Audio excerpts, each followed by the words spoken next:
And thank you very much for being here with me. I appreciate it, as always. Some very sad news coming out of China.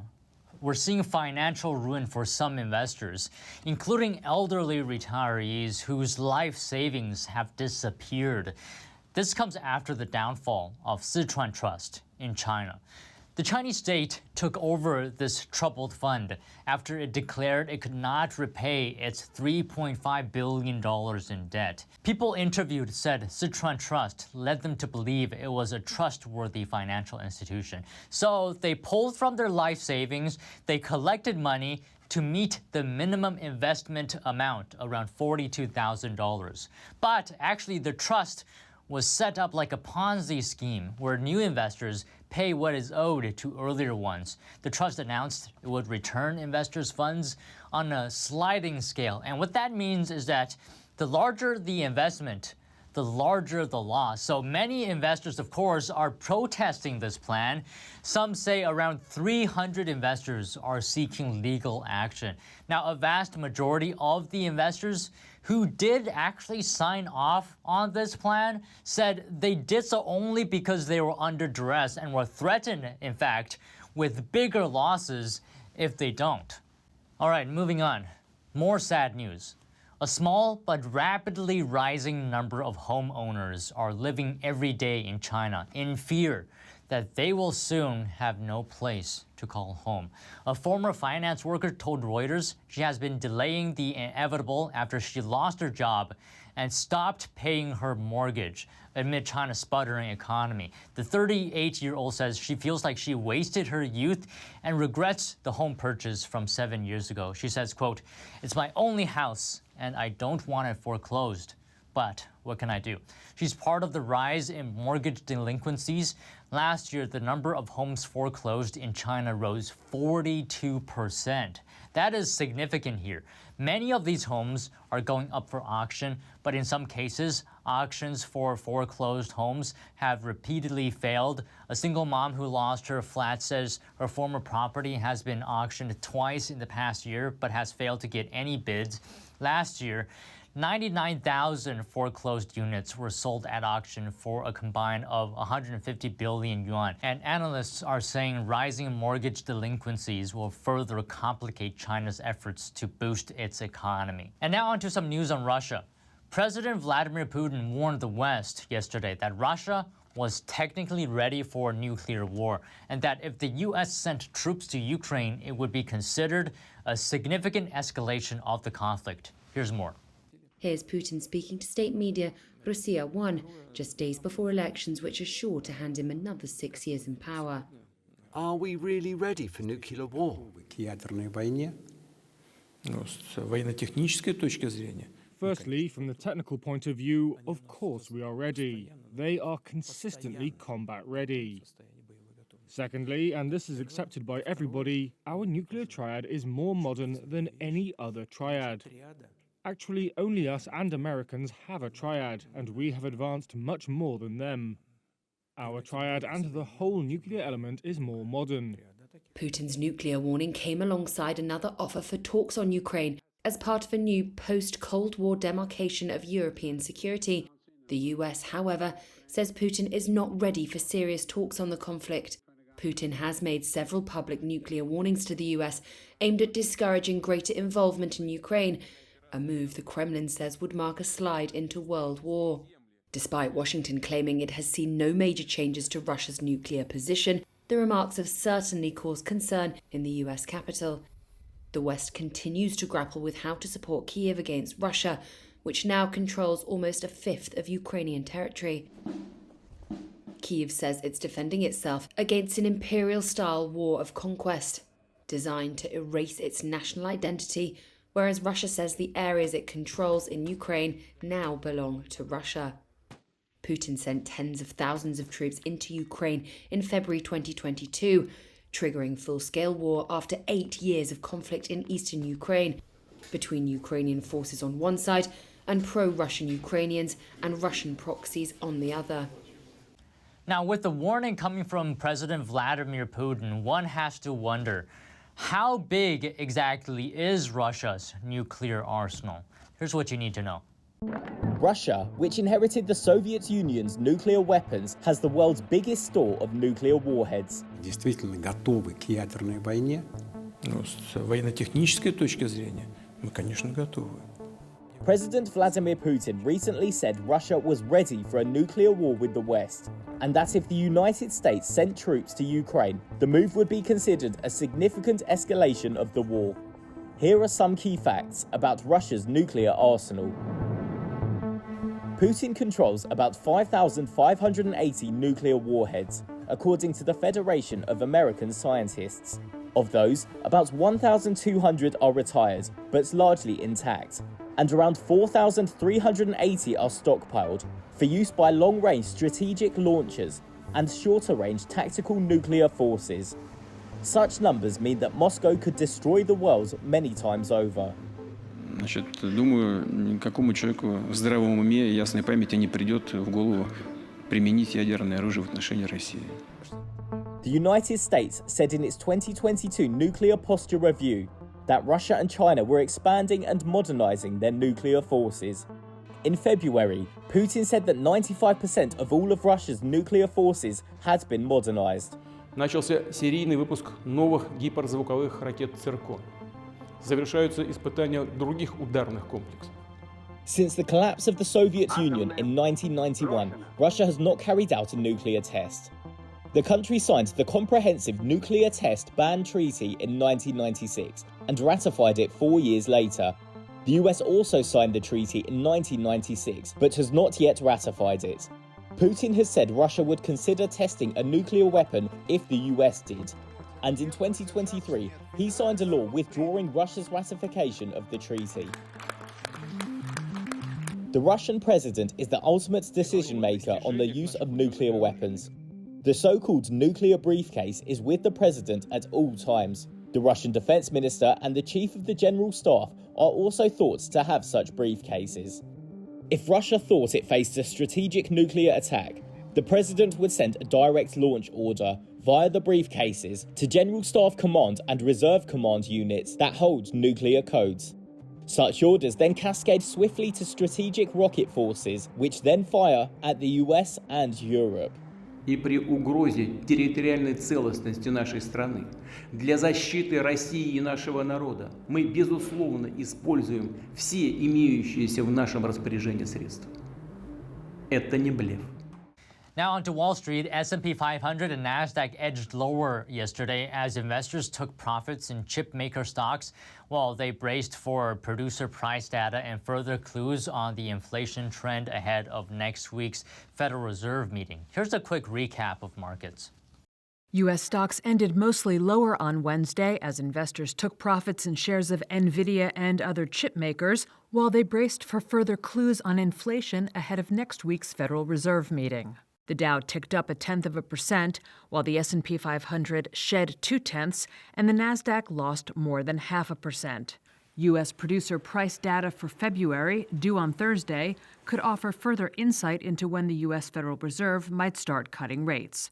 But Eric Lynch, managing director at Scharf Investments, thinks investors should start to shift their focus away from the timing of Fed rate cuts. Earnings are going to have to grow to extend this market because so far, what's extended this market has been excitement about the Fed lowering interest rates.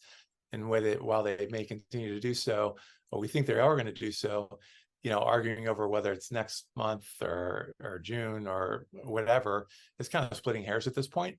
At this point, earnings just have to grow. And I think that's why you're seeing some negative reactions in the last week to companies reporting and missing guidance or reporting negative surprises. One of those companies was Dollar Tree, whose stock plunged more than 14% on Wednesday after the discount store chain said it would close nearly 1,000 stores and posted a net loss in the previous quarter.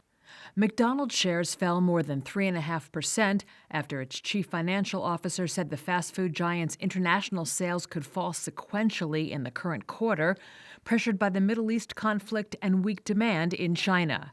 And Intel shares fell nearly 4.5%, with Bloomberg reporting that the Pentagon had pulled out of a plan to spend as much as $2.5 billion on a chip grant to the company. And the U.S. House of Representatives overwhelmingly passed a bill on Wednesday that would give TikTok's Chinese owner ByteDance about 6 months to divest the U.S. assets of the short video app used by about 170 million Americans. Otherwise, it could face a ban in the greatest threat to the app since the Trump administration. Here's the report. 2/3 being in the affirmative, the rules are suspended, the bill is passed. The U.S. House of Representatives on Wednesday passed a bill cracking down on TikTok. If it were to become law, the measure would force the app's Chinese owner to divest its U.S. assets in 6 months or face a ban. American lawmakers from both parties have raised alarms that through the Chinese-based parent company ByteDance, the Chinese government could gain access to the personal data of more than 170 million American users. Democratic Congresswoman Anna Eshoo. They can weaponize this data to exploit and manipulate Americans through surveillance and disinformation. The vote comes a little over a week since the bill was proposed, and after action in Congress had stalled for more than a year. And last month, President Joe Biden's re-election campaign joined TikTok. But last week, Biden said he would sign the bill if it came across his desk. White House National Security Advisor Jake Sullivan said on Tuesday the goal was ending Chinese ownership, not banning TikTok.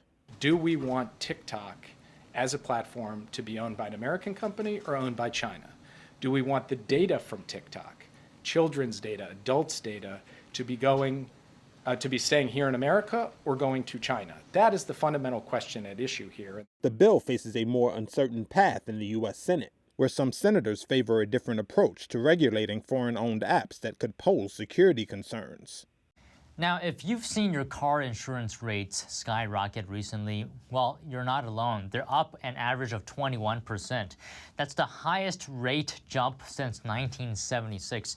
It's so severe that car insurance premiums alone contributed 0.5 percentage point to the overall 3.2 inflation rate last month. So why is it happening? Well, for one thing, the cost to repair a car is up 6.7% for the year, and the number of traffic deaths in the U.S. is also rising, alongside riskier driving behaviors like speeding, texting behind the wheel, and under the influence. Insurers actually logged losses of 27% of collision claims in 2022, which is 3 points higher than 2021. An Apple supplier, Foxconn, said today it expects revenue to increase significantly in 2024, following a slow start to the year amid booming demand for AI servers, after it posted fourth quarter profit that beat market estimates. Here are the numbers. iPhone maker Foxconn has had a slow start to the year, but it believes things are about to turn around. The Apple supplier said Thursday it expects revenue to rise significantly this year. It credited booming demand for AI servers as one factor after it posted fourth quarter profit that beat market expectations. The outlook has turned brighter since November, when Foxconn said it had conservative and neutral expectations for 2024. The Taiwanese company said October to December net profit jumped a third on the year to $1.69 billion. It saw strong demand for AI servers and increased sales during the peak year-end holiday season. Consumer electronics, including smartphones, made up most of the revenue. Foxconn is the world's largest maker of electronics for other brands. It now expects sales for the first quarter to fall slightly from a year earlier. The period is traditionally quieter than the fourth quarter, when it races to supply goods for the Western year-end holiday period. The court battle between Epic Games and Apple isn't over just yet. Epic is blaming Apple for, metaphorically speaking, switching up the rules of the game in order to keep the advantage in the Apple App Store. NTD's Sean Marshall has the details. Epic Games, which makes the popular video game Fortnite, on Wednesday urged a federal judge to hold Apple in contempt for allegedly violating an injunction governing how its lucrative App Store operates, and demanded compliance. In a filing with the Oakland, California federal court, Epic alleged Apple was in blatant violation of that injunction following charges made in January. It said Apple has imposed a new fee and rules that make the links commercially unusable, continues to categorically prohibit buttons, and still prohibits some apps from steering consumers to other purchasing means. A September 2021 injunction requires Apple to let app developers provide links and buttons that direct consumers to other means to pay for digital content. Epic said, Apple's goal is clear: to prevent purchasing alternatives from constraining the super-competitive fees it collects on purchases of digital goods and services, and that Apple's so-called compliance is a sham. Apple did not immediately respond to a request for comment. The companies have been battling in court since 2020, when Epic accused Apple of violating antitrust law by requiring consumers to obtain apps through its App Store, where it charges up to 30% commissions on in-app purchases. Sean Marshall, NTD News. And staying with Apple, the company made a major concession in its battle to protect the dominance of its App Store on iPhones and other devices in Europe, saying developers will be free to distribute their apps there directly to consumers. Have a look at this. Apple just made a big concession in Europe. The iPhone maker says it will allow software developers to sell apps there through their own websites or online marketplaces. Previously, it had strictly required all distribution to be through its own App Store. The move is meant to comply with the EU's Digital Markets Act, which kicked in last week. It's intended to rein in tech giants like Apple, Amazon and Microsoft, and create a level playing field for smaller rivals. But Brussels watchdogs and competing companies say Apple's moves to comply had fallen short. It has long driven software developers to use its App Store, where it charges fees of up to 30%. Now opening up sales could cost it a reliable stream of revenue, although the firm is far from relinquishing all control. Developers will still have to meet terms set by Apple and pay an annual fee per user even if they don't use the App Store. Even so, the new move comes at a sensitive time for the firm. It's struggling with weak demand for its phones in China. Apple is also seen as lagging rivals in the race to create AI products. That has seen it lose its title as the world's most valuable company to Microsoft, which is a big backer of OpenAI. Last week, Apple stepped back in its feud with Epic Games, allowing the firm to open its own store on iPhones and iPads in Europe. That too was under pressure from the Digital Markets Act, which allows for fines of up to 10% of global turnover if companies don't comply. And the head of the National Transportation Safety Board said that investigators still do not know who worked on a Boeing 737 MAX 9 door plug involved in a January 5th Alaska Airlines mid-air emergency, and that video footage was overwritten. Have a look at this. Security camera footage that may show who worked on the door plug which blew off an Alaska Airlines Boeing 737 MAX in January have been overwritten. That's according to a letter Wednesday from National Transportation Safety Board's chair Jennifer Homendy to U.S. senators. The question of who exactly worked on that component of the plane when it was repaired last year has kept federal officials puzzled amid growing scrutiny of work practices at one of the world's biggest plane makers. Homendy said, quote, "The absence of those records will complicate the NTSB's investigation moving forward." Last week, in a Senate committee hearing, Homendy had said she spoke to Boeing CEO David Calhoun and asked for the names of those who performed repairs on the door. Calhoun said he was unable to provide that information. She said he told her Boeing has no records of the work being performed. A Boeing official told Reuters on condition of anonymity, the standard practice at Boeing is to overwrite security videos after 30 days, but declined to answer additional questions. The NTSB said last month 4 key bolts were missing from the door plug that blew out on the plane. It turns out the documents detailing the door plug removal that were required by Boeing's practices were never created, according to a Boeing letter to a senator on Friday. At last week's hearing, Homendy also criticized Boeing's lack of cooperation with investigators and failure to disclose some documents. She called it absurd that the NTSB did not have a 25-name list of door crew at Boeing's 737 factory 2 months later. However, hours after Homendy made those comments, Boeing provided the list, according to an NTSB spokesperson. The Federal Aviation Administration has grounded the MAX 9 for several weeks after an audit found production issues with the jet. The Justice Department also opened a criminal investigation into the mid-air emergency in January.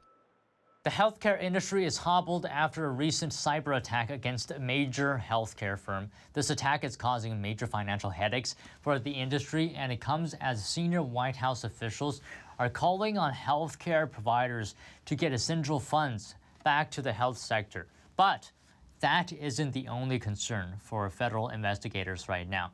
And they're announcing they're actually taking more action. Here's the report. The Department of Health and Human Services is going to put Change Healthcare on the operating table. The system is fragile to fraud and computer hacking, and that's what happened in this case. Last month, Change Healthcare was hit with what the American Hospital Association calls, quote, the most significant and consequential cyber attack on the U.S. healthcare system in American history. It shows how vulnerable our whole system is and how dependent we are on the internet anymore. The insurance billing firm is involved in roughly 1/3 of U.S. patient records, and the HHS will investigate into whether Change Healthcare properly protected their data in compliance with the Health Insurance Portability and Accountability Act. Meanwhile, if you're looking at a co-pay discount card, you're probably not going to be able to use that at this point in time until the system is fixed. The hack has disrupted medical payments from insurance companies to health providers over the past few weeks, and that's leaving some clinics strapped for cash. It's very disheartening because we want to deliver the medications to our patients that we serve. A spokesperson for Change Healthcare and its parent company United Health Group tells CNN it will cooperate with the HHS investigation.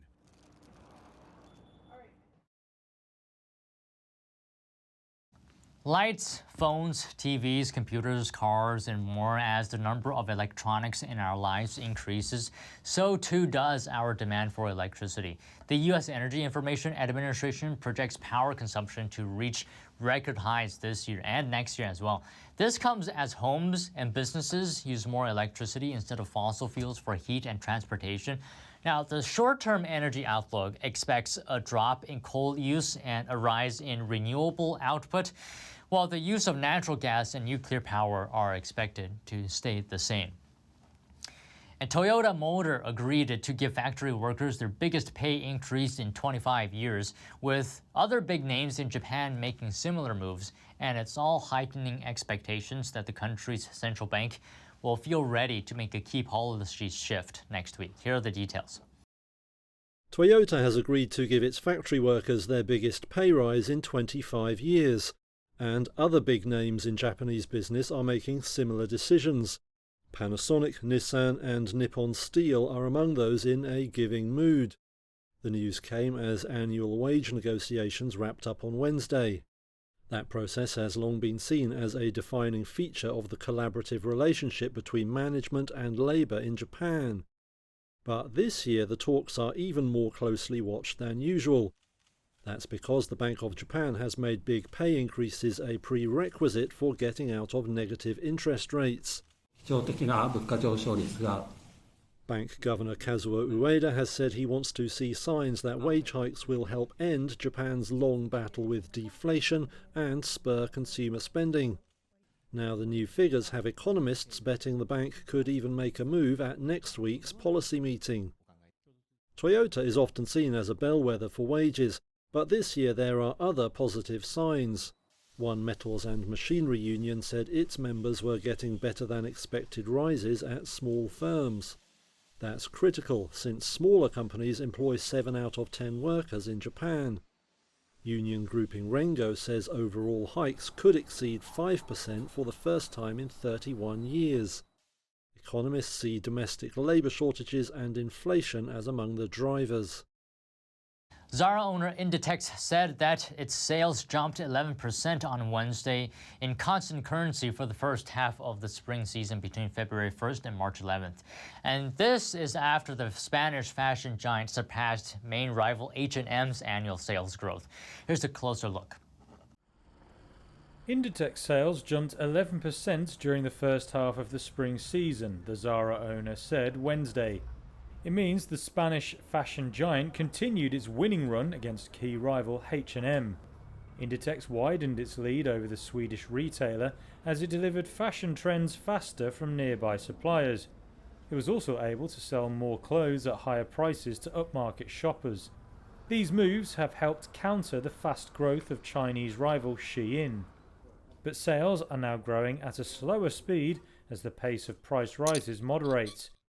In January, H&M reported a 4% drop in December and January sales, while Inditex sales were up a tenth to a record of over $39 billion in the year to January 2024. Those results were in line with analyst expectations. Inditex's core brand Zara began to raise prices earlier than H&M in response to surging inflation. But over 2 years, Zara has raised average prices at a slower pace than H&M and others. That's according to retail intelligence company Edited.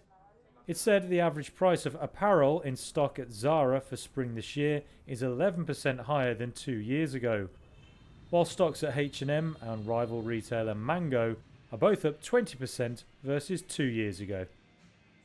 Nissan Motor is considering seeking a partnership with Honda Motor. This is according to Japanese media. Here's more on that. Honda and Nissan could be set to join forces. That's according to Japanese media reports this week. TV Tokyo says the Nissan board met Tuesday to consider an alliance with its larger rival. The Nikkei then reported that the pair could work together on electric cars in a bid to compete with Chinese rivals. Neither firm would comment on the reports. Nissan already has a long-standing alliance with Renault. It has also committed to invest in Ampere, the French firm's new EV unit. But the two companies restructured their partnership last year to make it more flexible. Renault has since signed agreements with new partners including China's Geely. Nissan and Honda may both feel a need to act. They've been losing market share in China, the world's biggest car market. That's amid mounting pressure from local rivals like BYD. The Nikkei says they may have to cut production there as a result. It says the pair could now share vehicle powertrains and cooperate on parts procurement. The collaboration could reportedly extend to batteries and even joint development of new EVs. As global governments grapple with regulating advanced technology, Europe is leading the way with the world's first rules on artificial intelligence. European Union lawmakers have given final approval on the Artificial Intelligence Act. The act takes a risk-based approach by requiring more regulation for AI features or tools deemed higher risk. Now, some AI uses can be deemed an unacceptable risk and be banned altogether. And as for artificial intelligence, generative AI models, developers will have to share the content used to train the systems and label any deepfake content as artificially manipulated. The AI Act is expected to officially become law by June. 4 decades after being diagnosed with a serious heart condition and given just 6 months to live, Bert Jensen has set a Guinness World Record as the longest surviving transplant patient. Take a look at this story. Bert Jansen has lived with a donor heart for more than 39 years. The 57-year-old Dutchman recently set a Guinness World Record as the world's longest surviving transplant patient. He says he is proof that living a long time with a heart transplant is possible. I want to be an example for people who need it and to give them hope. Jansen was diagnosed with cardiomyopathy when he was 17. The disease makes it harder for the heart to pump blood around the body. The doctors gave me another 6 months, so that was until Christmas.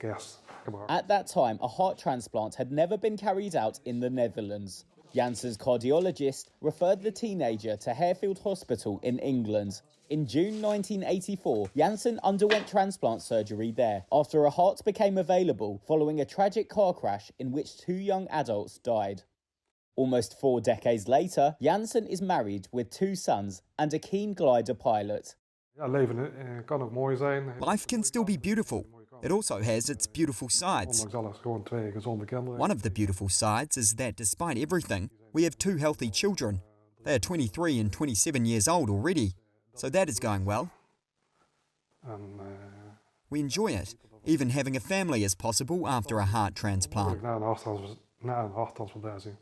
The average life expectancy for heart patients after a transplant is 16 years. That's according to Janssen's current cardiologist, Kasper Erlings. While he is fit, Janssen's heart medication causes side effects, and in recent years, he has had to slow down. And thank you very much for watching NTD Business Today. That's all the stories. See you next week.